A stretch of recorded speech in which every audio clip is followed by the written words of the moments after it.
خدا کے نام سے جو بڑا مہربان نہایت رحم والا ہے۔ قرآن مجید جس لمحے سے نازل ہوا خدا تعالی کے نام کے ساتھ جوڑا گیا، لہٰذا جب ہم اسے پڑھتے ہیں تو ہم اسی آغاز سے شروع کرتے ہیں جس کا خدا تعالی نے ارادہ کیا تھا، خدا کے نام سے شروع کرنا۔ محمد صلی اللہ علیہ وسلم پر وہی نازل ہونے والے پہلے الفاظ یہ تھے، پڑھ اپنے رب کے نام سے جس نے پیدا کیا۔ اس طرح قرآن کریم کا نزول کائنات میں اپنا مشن انجام دینے لگا، یہ خدا کے نام پر تھا۔ اور اب جب ہم قرآن کی تلاوت کرتے ہیں تو اسی آغاز سے شروع کرتے ہیں۔ محمد صلی اللہ علیہ وسلم غار حرا میں تھے جب جبرائیل علیہ السلام ان کے پاس آئے۔ یہ وہی قرآن لے جانے والے فرشتے اور رسول اللہ صلی اللہ علیہ وسلم کے درمیان پہلی ملاقات تھی۔ اللہ تعالی کے الفاظ پڑھو، اور پڑھنے کا تقاضا ہے کہ انسان یا تو کچھ حفظ کر چکا ہو یا پڑھنے کے لیے اس کے سامنے کچھ لکھا ہو، لیکن رسول اللہ صلی اللہ علیہ وسلم نے کچھ بھی حفظ نہیں کیا جسے وہ پڑھ سکتے تھے، اور نہ ہی اس کے سامنے کوئی کتاب تھی جس سے وہ پڑھتا۔ اگر اس کے سامنے کوئی کتاب بھی ہوتی تو وہ ناخواندہ تھا اور نہ پڑھ سکتا تھا، نہ لکھ سکتا تھا۔ جب جبرائیل نے کہا کہ پڑھو تو رسول اللہ صلی اللہ علیہ وسلم نے فرمایا کہ میں پڑھنے والا نہیں ہوں۔ رسول اللہ صلی اللہ علیہ وسلم اپنی صلاحیتوں کو دیکھتے ہوئے منطقی تھے۔ یہ بیان 3 بار دہرایا گیا۔ جبرائیل علیہ السلام نے اللہ تعالی کے الہام سے رسول اللہ صلی اللہ علیہ وسلم سے کہا کہ پڑھو، اور رسول اللہ صلی اللہ علیہ وسلم نے فرمایا کہ میں پڑھنے والا نہیں ہوں۔ اسلام کے مخالفین نے اس نکتے کو اٹھاتے ہوئے کہا ہے کہ اللہ اپنے رسول کو پڑھنے کو کیسے کہہ سکتا ہے، اور رسول جواب دیتے ہیں کہ میں پڑھنے والا نہیں ہوں۔ ہم کہتے ہیں کہ خدائے بزرگ و برتر نے اپنی قدرت سے کلام کیا جو کسی چیز کو کہتا ہے کہ ہو جا اور وہ ہو جاتی ہے، جبکہ رسول اللہ صلی اللہ علیہ وسلم نے اپنی انسانی فطرت سے بات کی جس میں کہا گیا تھا کہ وہ ایک لفظ بھی نہیں پڑھ سکتے۔ یہ خدا کی قدرت تھی جو اس ناخواندہ نبی کو لے کر قیامت تک پوری انسانیت کے لیے استاد بنائے گی، کیونکہ تمام انسانوں کو انسانوں نے سکھایا ہے، لیکن محمد صلی اللہ علیہ وسلم کو اللہ تعالی نے سکھایا ہوگا۔ وہ انسانیت کے سب سے بڑے علماء کے استاد ہوں گے، وہ اس سے علم اور حکمت سیکھیں گے۔ چنانچہ خدا تعالی کی طرف سے جواب آیا، پڑھ اپنے رب کے نام سے جس نے پیدا کیا۔ انسان کو لو تھڑے سے پیدا کیا اللہ 102، یعنی اللہ تعالی جس نے کسی چیز سے پیدا نہیں کیا وہ آپ کو لوگوں کو سنانے کی توفیق دے گا جو اس دنیا کے علماء اور اس دنیا کی تہذیبیں پیدا کرنے سے قاصر ہیں۔ آپ ان پڑھ نبی جو تلاوت کریں گے وہ ایک معجزہ ہوگا، نہ صرف ان لوگوں کے لیے جو اس کے نزول کے وقت آپ سے سنیں گے، بلکہ پوری دنیا کے لیے، نہ صرف اس کے نازل ہونے کے وقت بلکہ قیامت تک۔ اسی لیے اللہ تعالی نے فرمایا پڑھو اور تمہارا رب بڑا کریم ہے جس نے قلم سے تعلیم دی، العلق 3-4، یعنی اے محمد جو تم پڑھو گے زمین پر آخری وقت تک پوری انسانیت کے لیے استاد رہے گا، اور چونکہ استاد اللہ عالی ہے اس لیے اس نے مبالغہ آمیز صورت استعمال کرتے ہوئے فرمایا پڑھو اور تمہارا رب سب سے زیادہ کریم ہے، وہاں سخی اور زیادہ فیاض ہے۔ پس جب آپ کسی انسان سے سیکھتے ہیں تو یہ اللہ تعالی کی سخاوت کا ثبوت ہے، کیونکہ اس نے آپ جیسے انسان کے ہاتھ سے آپ کے لیے علم کی سہولت فراہم کی ہے، لیکن اگر اللہ ہی آپ کو سکھائے گا یہ زیادہ فیاض ہوگا، کیونکہ آپ کے رب نے آپ کو بلند درجے پر فائز کیا ہے تاکہ وہ آپ کو سکھائے۔ حق ہماری توجہ اس حقیقت کی طرف مبذول کرانا چاہتا ہے کہ محمد صلی اللہ علیہ وسلم قرآن اس لیے نہیں پڑھتے کہ پڑھنا سیکھتے ہیں، بلکہ اللہ کے نام سے پڑھتے ہیں، اور جب تک یہ خدا کے نام پر ہے اس سے کوئی فرق نہیں پڑتا کہ رسول اللہ صلی اللہ علیہ وسلم نے کسی انسان سے سیکھا یا نہیں، کیونکہ جس نے اسے سکھایا وہ خدا ہے اور اس کا علم تمام انسانیت کے درجے سے بلند ہے۔ تاہم ہم قرآن کی تلاوت بھی خدا کے نام سے شروع کرتے ہیں، کیونکہ خدا بابرکت اور برگزیدہ وہی ہے جس نے اسے ہم پر نازل کیا، اور اس نے ہمارے لیے اسے جاننا اور پڑھنا آسان کر دیا۔ پس معاملہ علم، قدرت اور آگہی میں خدا کا ہے، اور خدائے بزرگ و برتر کا یہ فرمان پڑھو۔ کہہ دو کہ اگر خدا چاہتا تو میں اسے نہ تم پر پڑھتا اور نہ وہ تمہیں بتاتا، میں اس سے پہلے عمر بھر تمہارے درمیان رہا ہوں، پھر کیا تم عقل نہیں کرو گے؟ لہذا تم اللہ کے نام سے قرآن پڑھو، کیونکہ وہی قادر مطلق ہے جس نے آپ کے لیے بولنا، ظاہر کرنا اور تلاوت کرنا آسان کر دیا۔ لیکن کیا ہم پر لازم ہے کہ ہم صرف اللہ کا نام لے کر قرآن کی تلاوت شروع کریں؟ ہم پر لازم ہے کہ ہر عمل اللہ کے نام سے شروع کریں، کیونکہ ہمیں خدا کی مخلوق میں اس کے فضل کا احترام کرنا چاہیے۔ مثال کے طور پر جب ہم زمین کاشت کرتے ہیں تو ہمیں خدا کے نام سے شروع کرنا چاہیے، کیونکہ ہم نے زمین کو پیدا نہیں کیا اور نہ ہی وہ بیج پیدا کیا جو ہم بوتے تھے، اور نہ ہی ہم نے کھیتی اگانے کے لیے آسمان سے پانی برسایا۔ کلہاڑی پکڑ کر بیج پھینکنے والا کسان زمین کے عناصر، بیج کے مواد اور فصل کو اگانے کے لیے زمین کو کیا کرتا ہے، اس سے سب سے زیادہ جاہل ہو سکتا ہے۔ انسان جو کچھ کرتا ہے وہ اپنے الہی تخلیق کردہ دماغ کو الہی پیدا کردہ مادے میں کام کرتا ہے، اس توانائی کو استعمال کرتے ہوئے جو خدا نے ہمارے جسموں میں فصل کو پورا کرنے کے لیے رکھی ہے۔ انسان کے پاس زمین کو پھل لانے پر مجبور کرنے کی طاقت نہیں ہے، اور نہ ہی اس کے پاس یہ طاقت ہے کہ وہ بیج پیدا کر کے درخت بن سکے، اور نہ ہی وہ آسمان سے پانی برسانے کا اختیار رکھتا ہے۔ بس جب وہ خدا کے نام سے کوئی کام شروع کرتا ہے تو اس کا آغاز اس خدا کے نام سے کرتا ہے جس نے زمین کو اس کے تابع کر رکھا ہے، اور اناج کو اس کے تابع کر دیا، اور پانی کو اس کے تابع کر دیا جس پر اس کا کوئی اختیار نہیں اور نہ ہی اس کی صلاحیت ہے۔ تو گویا وہ یہ اعلان کر رہا ہے کہ وہ ان تمام چیزوں میں اس ذات کے نام پر مداخلت کرتا ہے جس نے انہیں اپنے تابع کیا۔ اور خدا بابرکت اور بلند ہے، اس نے پوری کائنات کو ہمارے تابع کر دیا اور ہمیں اس کا ثبوت دیا۔ اس لیے یہ مت سمجھو کہ اس کائنات میں تمہاری کوئی طاقت یا شناخت ہے، اور یہ نہ سوچیں کہ کائنات کے اسباب اور قوانین کی کوئی شناخت ہے، بلکہ وہ اپنے خالق کی قدرت سے کام کرتے ہیں، جو چاہے تو ان کو چلا سکتا ہے اور اگر چاہے تو روک سکتا ہے۔ ایک بہت بڑا اونٹ یا ایک بہت بڑا پالا ہوا ہاتھی ایک چھوٹا بچہ لے سکتا ہے اور اس کی بات مان سکتا ہے، لیکن ایک چھوٹا سا سانپ کسی بھی انسان کی طاقت سے باہر ہے کہ وہ اسے قابو کر لے۔ اگر ہم اپنی صلاحیتوں سے ایسا کر سکتے ہیں، چھوٹے سائز کی وجہ سے سانپ یا سانپ کو پکڑنا آسان ہوگا، لیکن خدا تعالی نے ان کو ایک نمونہ بنانا چاہا تاکہ ہم جان لیں کہ اس نے اپنی قدرت سے جو چاہا ہمارے تابع کر دیا، اور جس کو چاہا ہمارے تابع نہیں کیا۔ چنانچہ ارشاد باری تعالی ہے، کیا انہوں نے نہیں دیکھا کہ ہم نے ان کے لیے اپنے ہاتھوں سے مویشی پیدا کیے ہیں تو وہ ان کے مالک ہیں، اور ہم نے ان کو ان کے تابع کر دیا ہے، پس بعض کو وہ سوار کرتے ہیں اور بعض کو کھاتے ہیں۔ اس طرح ہم جانتے ہیں کہ ان مویشیوں کا ہمارے لیے مسخر کرنا خدا کی طرف سے ہے، ہماری طاقت نہیں۔ خدا تعالی ایک ایسی سرزمین پر آتا ہے جس پر موسلا دھار بارش ہوتی ہے۔ سائنسدانوں کا کہنا ہے کہ یہ کائنات کے قوانین کے مطابق ہوتا ہے۔ خدا تعالی اس بیان کی غلطی کی طرف ہماری توجہ مبذول کراتا ہے کہ ایسے خشک موسم ہیں جن میں بارش کا ایک قطرہ بھی نہیں گرتا، تاکہ ہمیں معلوم ہو کہ بارش قوانین کائنات کے مطابق نہیں ہوتی بلکہ خالق کائنات کی مرضی کے مطابق ہوتی ہے۔ اگر صرف قوانین ہی کام کرتے ہیں تو پھر ان میں خلل ڈالنے والا کون ہے؟ لیکن خالق کی مرضی قوانین سے بلاتر ہے، اگر وہ چاہے تو ان کو کام پر لگا دے اور اگر چاہے تو کام نہ کرے۔ اس لیے کائنات کی ہر چیز اللہ کے نام پر ہے، وہی ہے جس نے تابع کیا اور دیا، وہی ہے جو عطا کرتا ہے اور روکتا ہے، یہاں تک کہ ان معاملات میں بھی جن میں انسان کو کسی نہ کسی طرح کا اختیار ہے۔ اللہ تعالی کا فرمان پڑھو، وہ آسمانوں اور زمین کی بادشاہی اللہ ہی کی ہے، وہ جو چاہتا ہے پیدا کرتا ہے، وہ جسے چاہتا ہے لڑکیاں دیتا ہے اور جسے چاہتا ہے لڑکے دیتا ہے، یا ان کو نر اور مادہ جوڑتا ہے اور جسے چاہتا ہے بانجھ کر دیتا ہے۔ بے شک وہ جاننے والا اور قادر ہے۔ اولاد کے متعلق بنیادی اصول یہ ہے کہ وہ مرد اور عورت کے ملاپ سے پیدا ہوتے ہیں، یہ قانون ہے، تاہم قوانین صرف خدا کے حکم سے کام کرتے ہیں۔ اس لیے مرد اور عورت شادی کرتے ہیں لیکن بچے نہیں آتے، کیونکہ یہ قانون نہیں بناتا بلکہ قانون کے خالق کی مرضی۔ اگر وہ چاہے تو اسے کام میں لاتا ہے اور اگر چاہے تو اس کے کام کو باطل کر دیتا ہے۔ خدا تعالی قوانین سے نہیں چلتا بلکہ وہی ان پر حکومت کرتا ہے۔ جس طرح خدا تعالی اس بات پر قادر ہے کہ قوانین کو کامیاب بنا سکے، وہ قانون توڑنے کے قابل بھی ہے۔ مثال کے طور پر زکریا علیہ السلام کا قصہ لے لیں۔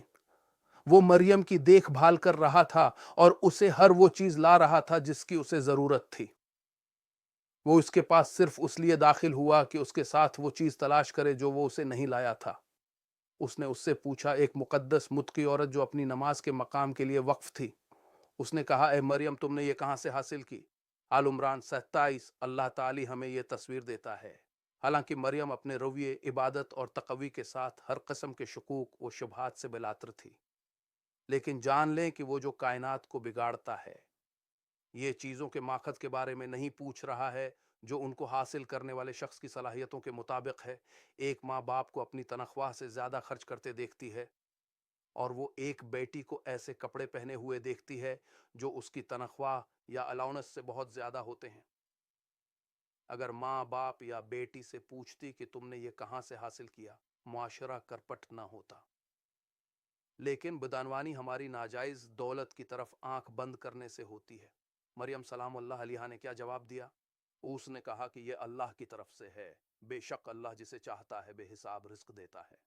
آل عمران 88۔ پس اللہ کی قدرت کی ہما گیریت قوانین کے تحت نہیں چلتی۔ مریم نے زکریا کی توجہ قدرت کی ہما گیریت کی طرف مبذول کرائی۔ زکریا نے اپنے رب کو ایک ایسے معاملے کے بارے میں پکارا جس میں صرف قدرت کی ہما گیری کام آئے گی۔ وہ ایک بوڑھا آدمی تھا، اس کی بیوی بوڑھی اور بانجھ تھی اور وہ ایک بچہ چاہتا تھا۔ یہ معاملہ کائنات کے قوانین کے خلاف تھا، کیونکہ پیدائش جوانی میں ہی ہوتی ہے، اس لیے جب مرد اور عورت بوڑھے ہو جائیں تو اولاد نہیں ہو سکتی۔ تو کیا ہوگا اگر بیوی بنیادی طور پر بانجھ تھی؟ جب وہ جوان تھی تو اس کی اولاد نہیں تھی اور اس کا شوہر جوان تھا۔ جب وہ بوڑھی ہو اور اس کا شوہر بوڑھا ہو تو اس کے بچے کیسے ہو سکتے ہیں؟ یہ ایک ایسا معاملہ ہے جو انسانیت پر حکومت کرنے والے قوانین کے خلاف ہے، لیکن صرف خدا ہی قانون اور اس کے مخالف دونوں کو لانے پر قادر ہے۔ اس لیے اس نے زکریا کو بیٹا دینا چاہا اور ایسا ہی ہوا، اور زکریا کو ان کا بیٹا یوحنا عطا ہوا۔ تو اس کائنات کی ہر چیز خدا کے نام پر ہے، یہ خدا کے نام پر اور خدا کی اجازت سے ہوتا ہے۔ کائنات اسباب سے چلتی ہے، ہاں، لیکن خدا کی مرضی تمام اسباب سے بالاتر ہے۔ جب آپ سب کچھ اللہ کے نام سے شروع کرتے ہیں، یہ ایسا ہی ہے جیسے آپ کے ساتھ خدا ہے، آپ کی مدد کر رہا ہے، اور خدا تعالی کی رحمت سے اس نے ہمیں سب کچھ خدا کے نام سے شروع کرنا سکھایا، کیونکہ خدا وہ اسم ہے جو کمال کی صفات پر محیط ہے، اس کی شان ہے، اور ایک عمل کے لیے عام طور پر متعدد صفات کی ضرورت ہوتی ہے۔ جب آپ کوئی کام شروع کرتے ہیں تو آپ کو خدا کی طاقت، مدد اور رحم کی ضرورت ہوتی ہے۔ اگر خدا تعالی ہمیں وہ نام نہ بتاتا جو تمام صفات پر محیط ہے تو ہمیں ان صفات کی وضاحت کرنی پڑتی جن کی ہمیں ضرورت ہے۔ مثال کے طور پر یہ کہہ کر خدا کے نام سے جو مضبوط ہے، خدا فراہم کرنے والے کے نام سے، خدا کے نام سے جو ذمہ دار ہے، قابل خدا کے نام سے، خدا کے نام سے جو فائدہ مند ہے، اور دیگر نام اور صفات جن سے ہم مدد چاہتے ہیں۔ لیکن خدا تعالی نے ہمیں یہ کہا ہے کہ خدا کے نام سے، خدا کے نام سے، اس خدا کے نام سے جو ان تمام صفات کو سمیٹے ہوئے ہے۔ تاہم ہمیں یہاں ان لوگوں پر رکنا چاہیے جو خدا کے نام سے اپنا کام شروع نہیں کرتے اور صرف مادی اجر کے طالب ہیں۔ کافر اپنا کام خدا کے نام سے شروع نہیں کرتا۔ مومن ہر عمل کا آغاز اللہ کو ذہن میں رکھ کر کرتا ہے۔ دونوں اس دنیا سے لیتے ہیں کیونکہ خدا سب کا رب ہے۔ اس کے پاس اپنی تمام مخلوقات کو رب کا تحفہ ہے جن کو اس نے زندہ کیا ہے۔ لیکن یہ دنیا انسان کی حقیقی زندگی نہیں ہے، بلکہ اصل زندگی تو آخرت ہے۔ جس کے ذہن میں صرف یہ دنیا ہے وہ رب کی عطا کے مطابق لیتا ہے، اس دنیا میں خدا کے فضل کے مطابق، اور جس کے ذہن میں خدا ہے وہ دنیا اور آخرت میں خدا کے فضل کے مطابق لے گا۔ اسی لیے ارشاد باری تعالی ہے، الحمدللہ اس کے لیے ہے جو کچھ آسمانوں میں ہے اور جو کچھ زمین میں ہے، اور اسی کے لیے آخرت میں حمد ہے، اور وہ حکمت والا باخبر ہے۔ کیونکہ مومن اس دنیا میں اللہ کی نعمتوں پر اس کی تعریف کرتا ہے، پھر وہ اس کی حمد کرتا ہے جب وہ اسے آگ اور عذاب سے بچاتا ہے، اور آخرت میں اسے جنت میں داخل کرتا ہے۔ پس دنیا اور آخرت میں حمد اللہ ہی کے لیے ہے۔ اور رسول اللہ صلی اللہ علیہ وسلم نے فرمایا، ہر وہ اہم معاملہ جس کا آغاز خدا کے نام سے جو بڑا مہربان نہایت رحم کرنے والا ہے منقطع ہے۔ کاٹنا کا معنی ہے دم یا دم کاٹنا۔ کوئی بھی عمل جو نامکمل ہو اور اس میں کچھ کھو گیا ہو، کیونکہ جب آپ خدا کے نام پر کام شروع نہیں کرتے ہیں تو آپ کو تکبر اور ظلم کا سامنا کرنا پڑ سکتا ہے، یہ مانتے ہوئے کہ آپ ہی وہ ہیں جس نے آپ کی خدمت کرنے اور آپ سے متاثر ہونے کے لیے کائنات کی ہر چیز کو مسخر کر دیا ہے۔ اور جب تم خدا کے نام سے کام شروع نہیں کرتے تو آپ کو آخرت میں اس کا کوئی اجر نہیں ملے گا، اس لیے آپ نے دنیا میں اس کا تحفہ لیا ہوگا اور آپ نے آخرت میں اس کے تحفے کو کاٹ دیا یا کاٹ دیا۔ اس لیے اگر دنیا و آخرت کا تحفہ چاہتے ہو تو ہر عمل کا آغاز اللہ کے نام سے کرو۔ کھانے سے پہلے اللہ کا نام لیں، کیونکہ اسی نے آپ کے لیے یہ کھانا پیدا کیا اور آپ کو فراہم کیا۔ جب آپ امتحان دیتے ہیں تو اللہ کا نام لیں، اس سے آپ کو کامیابی ملے گی۔ جب آپ اپنے گھر میں داخل ہوں تو اللہ کا نام لیں، کیونکہ اسی نے آپ کے لیے اس گھر کو آسان بنایا ہے۔ جب تم شادی کرو تو اللہ کا نام لیا کرو، کیونکہ اسی نے اس بیوی کو پیدا کیا اور اسے تمہارے لیے حلال کیا ہے۔ ہر عمل میں اللہ کے نام سے شروع کریں، کیونکہ یہ آپ کو کسی ایسے عمل سے روکتا ہے جس سے اللہ تعالی ناراض ہو۔ آپ اللہ کا نام لے کر کوئی ایسا عمل شروع نہیں کر سکتے جس سے اللہ ناراض ہو۔ اگر آپ شراب چوری کرنا یا پینا چاہتے ہیں یا کوئی ایسا عمل کرو جس سے اللہ ناراض ہو اور آپ نے بسم اللہ یاد کر لی، آپ اس سے پرہیز کرتے، آپ کو اللہ کے نام پر کوئی ایسا عمل شروع کرتے ہوئے شرم آئے گی جس سے اللہ ناراض ہو، اور اس طرح تمہارے تمام اعمال اللہ کے حکم کے مطابق ہوں گے۔ جب ہم اللہ کے نام سے اس کے کلمات کو پڑھنا شروع کرتے ہیں تو ہم ان الفاظ کو پڑھتے ہیں کیونکہ یہ اللہ کی طرف سے ہیں، اور اللہ ہی وہ معبود ہے جس کی اس کائنات میں عبادت کی جاتی ہے۔ عبادت کے معنی یہ ہیں کہ وہ جو حکم دیتا ہے اس کی تعمیل کی جاتی ہے، اور ہم وہ نہیں کرتے جس سے وہ منع کرتا ہے، تو گویا آپ عبادت میں اللہ کے تحفے کے ساتھ قرآن پاک حاصل کر رہے ہیں۔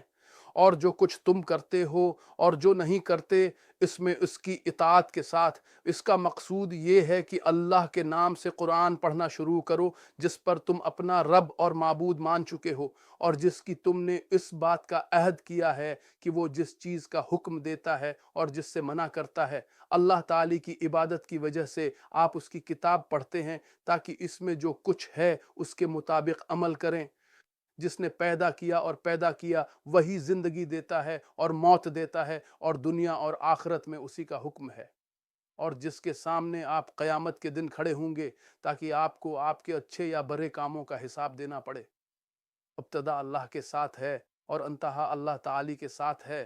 کچھ لوگ پوچھتے ہیں میں بسم اللہ سے کیسے شروع کروں، میں نے نافرمانی کی اور زیادتی کی۔ ہم کہتے ہیں قرآن پڑھنے میں شرم محسوس نہ کرو، اور اگر تم نے نافرمانی کی ہے تو بسم اللہ سے شروع نہ کرو۔ اس لیے اللہ رب العزت نے ہمیں قرآن پڑھنے کا وہ طریقہ دیا ہے جس کی وجہ سے ہم بسم اللہ رحیم و کریم سے شروع کرتے ہیں۔ اللہ تعالی گنہگار کو ترک نہیں کرتا ہے، بلکہ وہ اس کے لیے توبہ کا دروازہ کھولتا ہے اور اسے ایسا کرنے کی تاکید کرتا ہے۔ وہ اس سے توبہ کرنے اور اللہ کی طرف لوٹنے کو کہتا ہے۔ وہ اپنے گناہ کو معاف کر دے گا، کیونکہ اللہ سب سے زیادہ احسان مند، سب سے زیادہ مہربان ہے۔ تو یہ نہ کہیں مجھے شروع کرنے میں شرم آتی ہے بسم اللہ کیونکہ میں نے اس کی نافرمانی کی۔ اللہ تعالی ہر گنہگار کو ایمان کی طرف لوٹنے کا کہتا ہے، اور وہ بڑا مہربان نہایت رحم کرنے والا ہے۔ تو اگر آپ پوچھیں کہ جب آپ نے کل گناہ کیا تو میں اللہ کا نام کیسے لے سکتا ہوں، ہم تم سے کہتے ہیں کہ اللہ کے نام سے کہو جو بڑا مہربان نہایت رحم والا ہے۔ اللہ کی رحمت اس کی مخلوق کے تمام گناہوں کو گھیرے ہوئے ہے، اور وہ قادر مطلق ہے جو تمام گناہوں کو بخش دیتا ہے، اور رحم کرنے والا بڑا مہربان اور رحم کرنے والا ہے۔ رحم سے ماخوذ ہیں جو اس کی ماں کے پیٹ میں جنین کی جگہ ہے، یہ وہ جگہ ہے جہاں سے رزق ملتا ہے بغیر کسی طاقت کے، اور اس میں وہ سب کچھ ملتا ہے جس کی اسے اپنی نشوونما کے لیے ضرورت ہوتی ہے، سہولت فراہم کی جاتی ہے۔ اللہ تعالی کی طرف سے بغیر محنت اور اجر کے رزق۔ ماں کی اپنے بیٹے کے لیے شفقت دیکھیں، اور اس کے گناہوں کو نظر انداز کرنا اور اس کی واپسی پر اس کی خوشی، اور اسی وجہ سے اللہ تعالی نے ایک مقدس حدیث میں فرمایا میں بڑا مہربان اور رحم کرنے والا ہوں۔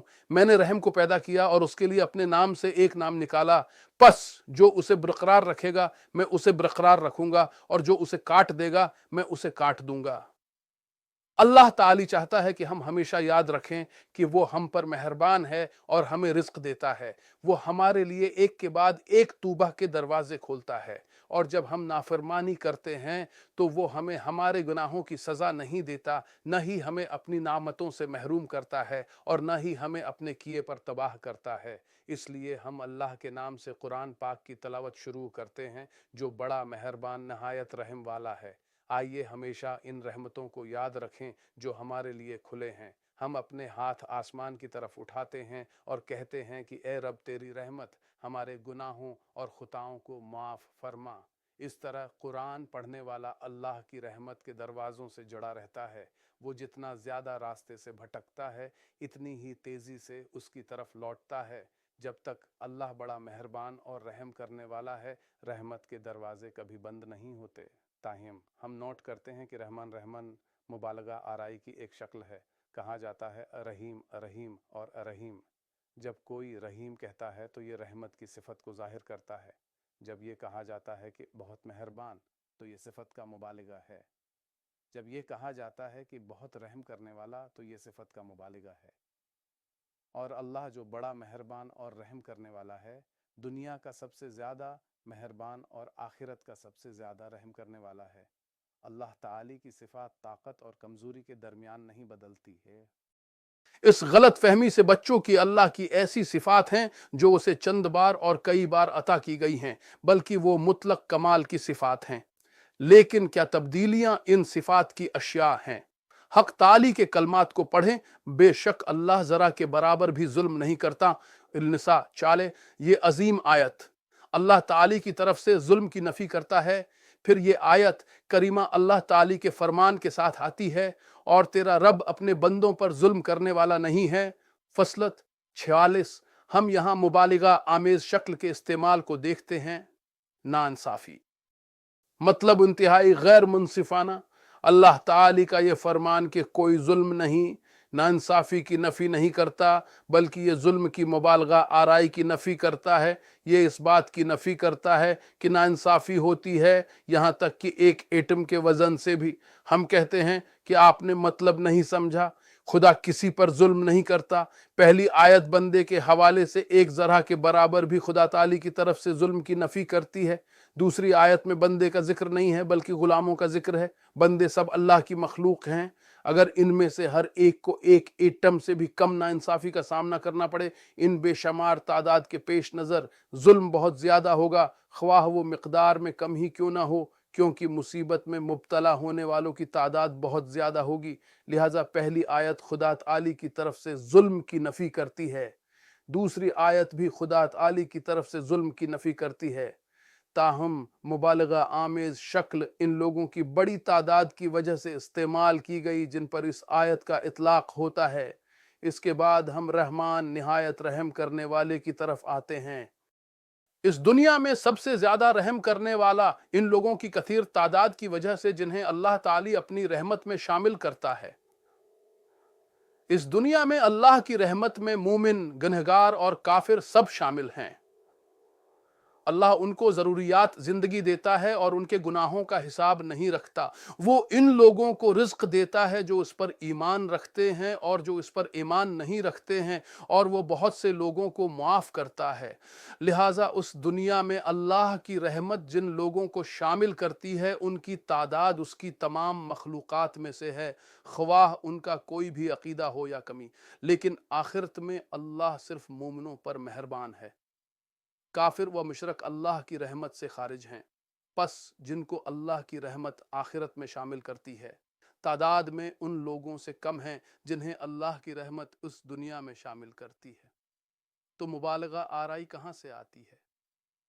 مبالغہ آرائی دینے سے آتی ہے اور دینے کی ابدیت۔ آخرت میں اللہ کی نعمتیں اس دنیا سے کہیں زیادہ ہیں۔ یہاں مبالغہ نعمتوں کی کثرت اور ان کی ہمیشگی میں ہے۔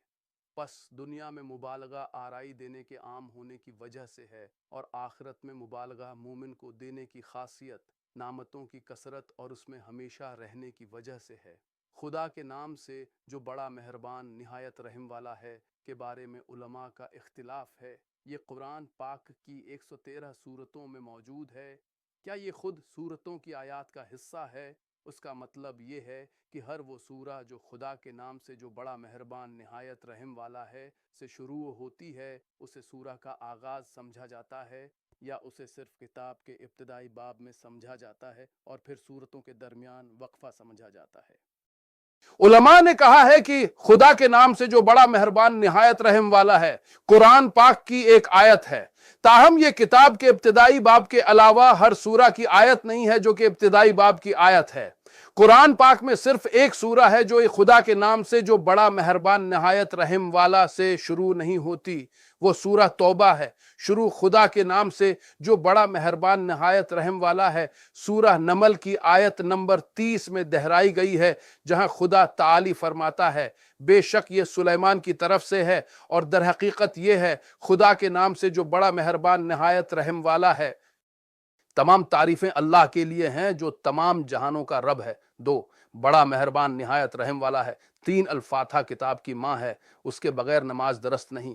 ہر رکعت میں آپ قرآن پاک کی ایک آیت پڑھ سکتے ہیں جو آپ نے پچھلی رکعت میں پڑھی تھی اس سے مختلف، اور ان آیات سے مختلف جو آپ نے اپنی پچھلی نمازوں میں پڑھی ہیں۔ البتہ اگر سورہ فاتحہ نہ پڑھے تو آپ کی نماز باطل ہے، اس لیے رسول اللہ صلی اللہ علیہ وسلم نے فرمایا جس نے کوئی ایسی نماز پڑھی جس میں اس نے مادر قرآن نہیں پڑھا تو وہ 3 مرتبہ ناقص اور نامکمل ہے، یعنی باطل ہے۔ الفاتحہ کتاب کی ماں ہے جس کے بغیر نماز درست نہیں۔ حدیث قدسی میں اللہ تعالی فرماتا ہے میں نے اپنے اور اپنے بندے کے درمیان نماز کو 2 حصوں میں تقسیم کیا ہے، اور میرا بندہ جو مانگے گا وہ اسے ملے گا۔ پس جب بندہ کہتا ہے کہ الحمدللہ رب العالمین تو اللہ تعالی فرماتا ہے کہ میرے بندے نے میری تعریف کی ہے۔ جب وہ کہتا ہے رحمان رحیم تو اللہ تعالی فرماتا ہے میرے بندے نے میری تعریف کی ہے۔ جب وہ کہتا ہے قیامت کے دن کا مالک تو اللہ تعالی فرماتا ہے میرے بندے نے میری تسبیح کی ہے۔ جب وہ کہتا ہے کہ ہم تیری ہی عبادت کرتے ہیں اور تجھ ہی سے مدد مانگتے ہیں تو اللہ تعالی فرماتا ہے کہ یہ میرے اور میرے بندے کے درمیان ہے، اور میرے بندے کو وہی ملے گا جو وہ مانگے گا۔ جب وہ کہتا ہے کہ ہمیں سیدھا راستہ دکھا، ان لوگوں کا راستہ جن پر تو نے انعام کیا، نہ کہ ان لوگوں کا جن پر غضب ہوا، اور نہ گمراہوں کا، تو اللہ تعالی فرماتا ہے یہ میرے بندے کے لیے ہے اور میرے بندے کو وہی ملے گا جو وہ مانگے گا۔ اس حدیث قدسی کو پڑھتے وقت ہمیں معلوم ہونا چاہیے کہ اللہ تعالی فرماتا ہے کہ میں نے نماز کو اپنے اور اپنے بندے کے درمیان تقسیم کیا ہے، نہ کہ میں نے فاتحہ کو اپنے اور اپنے بندے کے درمیان تقسیم کیا ہے۔ بے شک فاتحہ نماز کی بنیاد اور کتاب کی ماں ہے۔ ہم دیکھتے ہیں کہ بسم اللہ الرحمن الرحیم، خدا کے نام سے جو بڑا مہربان نہایت رحم والا ہے، اور کتاب کے آغاز الفاتحہ میں خدا کے 3 نام دہرائے گئے ہیں۔ یہ نام یہ ہیں: اللہ بڑا مہربان اور رحم کرنے والا۔ ہم کہتے ہیں کہ قرآن پاک میں کوئی تکرار نہیں ہے۔ جب کوئی لفظ دہرایا جاتا ہے تو ہر بار اس کے معنی مختلف ہوتے ہیں، کیونکہ کہنے والا خدا تعالی ہے، اس لیے وہ لفظ کو اس کی صحیح جگہ اور صحیح معنی کے ساتھ رکھتا ہے۔ ہمارا یہ قول خدا کے نام سے جو نہایت مہربان نہایت رحم کرنے والا ہے، جب ہم کام کرنا شروع کرتے ہیں تو خدا کی قدرت سے مدد کی درخواست ہے۔ لہٰذا بسم اللہ میں اللہ کے عظیم نام کا مطلب ہے کہ ہم جو کچھ کرتے ہیں اس میں ہماری مدد کرنے کے لیے خدا کی قدرتوں اور صفات سے مدد حاصل کرنا۔ تاہم اگر ہم کہتے ہیں الحمدللہ یہ خدا کا شکر ہے کہ اس نے ہمارے لیے کیا ہے، اس کی وجہ یہ ہے کہ ہم اس وقت تک خدا کا شکر ادا نہیں کر سکتے جب تک کہ ہم اس عظیم نام کا استعمال نہ کریں جو خدا کی تمام صفات کو سمیٹے ہوئے ہے، کیونکہ ہم اس کی تمام صفات اور اس کی ہم پر رحمت کے لیے اس کی تعریف کرتے ہیں۔ اس لیے ہم نہیں کہتے کہ مطیع کے نام سے، عطا کرنے والے کے نام سے، سخی کے نام سے یا رحمان کے نام سے۔ ہم کہتے ہیں خدا کی تعریف اس کی صفات کے کمال پر ہے، تو حمد تمام صفات کے کمال پر محیط ہے۔ خدا کے نام پر میں ایک فرق ہے جسے ہم قابو میں نہیں رکھ سکتے، اس سے مدد مانگتے ہیں، کیونکہ خدا ہی وہ ہے جس نے کائنات کی ہر چیز کو مسخر کر دیا اور اسے ہماری خدمت میں لایا۔ اور الحمدللہ یہاں عظمت کا لفظ خدا کی تعریف کے لیے استعمال کیا گیا ہے جو اس نے ہمارے لیے کیا ہے۔ پس بسم اللہ میں خدا کے نام سے خدا سے اس کی تمام کامل صفات کے ساتھ مدد کی درخواست ہے، اور فاتحہ میں الحمدللہ خدا کی تمام کامل صفات کے ساتھ شکر گزاری کا اظہار ہے۔ بسم اللہ میں بہت مہربان رحم کرنے والا فاتحہ میں بہت مہربان رحم کرنے والا سے مختلف معنی رکھتا ہے۔ بسم اللہ میں یہ ہمیں خدا کی رحمت اور بخشش کی یاد دلاتا ہے تاکہ اگر ہم نے کوئی گناہ کیا ہو تو ہم خدا کے نام سے مدد لینے میں شرمندہ یا خوفزدہ نہ ہوں۔ خدا تعالی چاہتا ہے کہ ہم اپنے تمام کاموں میں ہمیشہ اس سے مدد طلب کریں۔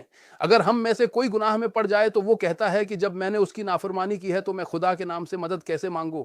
ہم اس سے کہتے ہیں اس کے پاس داخل ہو تو پاک ہے رحمت کے دروازے سے، وہ تمہیں معاف کرے گا اور تم اس سے مدد چاہو گے اور وہ تمہیں جواب دے گا۔ جب آپ کسی گناہ میں پڑ جاتے ہیں تو آپ اس کے انصاف سے خدا کی رحمت کی پناہ مانگتے ہیں، کیونکہ خدا کا انصاف کسی چھوٹے یا بڑے کو بے شمار نہیں چھوڑتا۔ اور اللہ تعالی کا یہ فرمان پڑھو اور ریکارڈ رکھا گیا، اور تم مجرموں کو دیکھتے ہو کہ اس میں جو کچھ ہے اس سے ڈرتے ہیں اور کہتے ہیں ہائے ہائے ہماری یہ کیسا نامہ اعمال ہے جس نے کوئی چھوٹا یا بڑا نہیں چھوڑا، مگر یہ کہ اس نے اس کا شمار کیا ہے اور جو کچھ انہوں نے پیش کیا تھا اسے وہ پائیں گے۔ اور تمہارا رب کسی پر ظلم نہیں کرتا۔ اگر اللہ کی رحمت اس کے عدل سے پہلے نہ ہوتی تو لوگوں کے لیے کوئی نعمت باقی نہ رہتی اور روئے زمین پر کوئی زندہ نہ رہتا۔ ارشاد باری تعالی ہے، اور اگر اللہ لوگوں کو ان کے گناہوں کی سزا دیتا تو زمین پر ایک جاندار کو نہ چھوڑتا، لیکن وہ ان کو ایک مہینہ مدت تک مؤخر کر دیتا ہے۔ پھر جب ان کی مدت آ جائے گی تو نہ وہ ایک گھڑی پیچھے رہ سکتے ہیں اور نہ اس سے آگے بڑھ سکتے ہیں۔ انسان کمزور اور بے صبرہ پیدا کیا گیا ہے۔ رسول اللہ صلی اللہ علیہ وسلم نے فرمایا، تم میں سے کوئی شخص اس کے اعمال کی وجہ سے جنت میں نہیں جائے گا جب تک کہ اللہ اسے اپنی رحمت سے ڈھانپ لے۔ انہوں نے عرض کیا، آپ بھی نہیں یا رسول اللہ صلی اللہ علیہ وسلم؟ نے فرمایا، میں بھی۔ اس دنیا میں انسان کے گناہ بہت ہیں، اگر وہ فیصلہ کرتا ہے تو وہ ظالم ہو سکتا ہے، اگر اسے شک ہے تو وہ غلط ہو سکتا ہے، اگر وہ بولتا ہے تو وہ جھوٹ بول سکتا ہے، اگر وہ گواہی دے تو وہ حق سے بھٹک سکتا ہے، اگر وہ بولتا ہے تو وہ غیبت کر سکتا ہے۔ یہ وہ گناہ ہیں جو ہم مختلف درجوں پر کرتے ہیں۔ ہم میں سے کوئی بھی اپنے لیے کمال کا دعوی نہیں کر سکتا، یہاں تک کہ وہ لوگ جو اطاعت میں اپنی پوری کوشش کرتے ہیں۔ کمال صرف اللہ کا ہے۔ رسول اللہ صلی اللہ علیہ وسلم نے فرمایا، تمام بنی آدم خطا کار ہیں اور بہترین خطا کار وہ ہیں جو توبہ کرتے ہیں۔ خدا تعالی قرآن پاک میں انسانیت کو بیان کرتا ہے، اور جو کچھ تم نے اس سے مانگا ہے اس میں سے اس نے تمہیں دیا ہے، اور اگر تم خدا کی نعمتوں کو شمار کرنا چاہو تو ان کا شمار نہیں کر سکتے۔ بے شک انسان عام طور پر سب سے زیادہ ظالم اور ناشکرا ہے، لہٰذا خدا تعالی چاہتا تھا کہ گناہ ہمیں خدا کے نام پر ہر عمل کرنے سے نہ روکے۔ اس نے ہمیں یہ کہنا سکھایا کہ خدا کے نام سے جو سب سے زیادہ رحم کرنے والا سب سے زیادہ رحم کرنے والا ہے، تاکہ ہم جان لیں کہ خدا کی مدد حاصل کرنے کا دروازہ کھلا ہے، اور وہ گناہ ہمیں ہر عمل میں خدا کی مدد طلب کرنے سے نہیں روکتا، کیونکہ وہ بڑا مہربان اور رحم کرنے والا ہے۔ اس لیے اللہ تعالی نے اس سے مدد مانگ کر آپ کی تنہائی کو گناہ سے دور کر دیا، وہ پاک ہے۔ لیکن سورہ الفاتحہ میں رحمان و رحیم رب العالمین کے ساتھ جوڑا گیا ہے، جس نے آپ کو بے حساب پیدا کیا اور بے شمار نعمتوں سے نوازا۔ آپ ان نعمتوں کے لیے اس کی تعریف کرتے ہیں جو آپ کو اللہ تعالی کی رحمت سے اس کی ربوبیت میں ملی ہیں۔ یہ اس لیے ہے کہ ربوبیت میں اتنی سختی نہیں ہوتی جتنی اس میں رحمت ہوتی ہے۔ خدا تعالی مومن اور کافر کا رب ہے، وہی ہے جس نے ان سب کو وجود میں لایا، اس لیے وہ اپنی رحمت کے ذریعے ان پر نعمتیں نازل کرتا ہے، نہ کہ اس کے مطابق جس کے وہ مستحق ہیں۔ سورج مومن اور کافر دونوں پر چمکتا ہے اور اپنی شعاؤں کو کافر سے نہیں روکتا، صرف مومن کو دیتا ہے۔ بارش ان لوگوں پر پڑتی ہے جو خدا کی عبادت کرتے ہیں اور جو خدا کے علاوہ بتوں کی پرستش کرتے ہیں۔ ہوا ان لوگوں کے ذریعہ سانس لی جاتی ہے جو کہتے ہیں کہ خدا کے سوا کوئی معبود نہیں ہے، اور جو نہیں کہتے ہیں۔ خدا کی ربوبیت سے آنے والی تمام نعمتیں اس دنیا میں اس کی تمام مخلوقات کے لیے ہیں، اور یہ رحمت ہے۔ خدا سب کا رب ہے، خواہ وہ اس کی اطاعت کریں یا اس کی نافرمانی کریں، یہ رحمت ہے۔ خدا توبہ قبول کرنے والا ہے اور یہ رحمت ہے۔ لہٰذا الفاتحہ میں بہت مہربان، سب سے زیادہ رحم کرنے والا سے مراد اس کی مخلوق پر خدا کی رحمت ہے۔ وہ گنہگاروں کو مہلت دیتا ہے اور اپنی طرف رجوع کرنے والوں کے لیے توبہ کے دروازے کھول دیتا ہے۔ خدا نے اپنی رحمت کو اپنے غضب سے پہلے رکھا ہے۔ یہ ایک رحمت ہے جس کے لیے شکر گزاری کی ضرورت ہے۔ بسم اللہ میں رحمان اور رحم کرنے والا کا معنی الفاتحہ میں اس سے مختلف ہے۔ پھر اگر ہم اللہ تعالی کے اس قول کی طرف بڑھیں، الحمدللہ رب العالمین، تو خدا کی تعریف اس کی ذات اور اس کی صفات، اس کی نعمتوں، اس کی رحمت، اس کے طریقہ کار اور اس کے فیصلے کے لیے کی جاتی ہے۔ خدا کی تعریف کی جاتی ہے اس سے پہلے کہ اس نے ان لوگوں کو پیدا کیا جو اس کی تعریف کرتے ہیں۔ یہ خدا کی رحمت سے ہے کہ اس نے دو الفاظ میں اس کا شکر ادا کیا ہے، الحمدللہ۔ کمال یہ ہے کہ جب آپ کسی اچھے کام کے لیے کسی کا شکریہ ادا کرتے ہیں تو آپ گھنٹوں شکریہ اور تعریف کے الفاظ گننے، حذف کرنے اور شامل کرنے اور لوگوں کی رائے لینے میں صرف کرتے ہیں، یہاں تک کہ آپ تعریف اور تشکر سے لبریز نظم یا تقریر پر پہنچ جاتے ہیں، لیکن خدا تعالی جس کی قدرت اور عظمت بے حساب ہے نے ہمیں 2 الفاظ کے ساتھ اس کا شکریہ ادا کرنا سکھایا ہے، الحمدللہ۔ شاید ہم سمجھتے ہیں کہ لوگوں کا شکریہ ادا کرنے میں مبالغہ آرائی قابل مذمت ہے، کیونکہ یہ انسان کو مغرور اور منافق بنا دیتا ہے اور گناہگار کے گناہوں میں اضافہ کرتا ہے۔ تو آئیے ہم لوگوں کا شکریہ اور تعریف کم کریں، کیونکہ ہم اللہ تعالی کا شکر ادا کرتے ہیں کہ ہم پر اس کی عظیم نعمتیں 2 الفاظ کے ساتھ ہیں، الحمدللہ۔ اور خدا کی رحمت سے وہ قادر مطلق اور بلند ہے، اس نے ہمیں تعریف کا فارمولہ سکھایا۔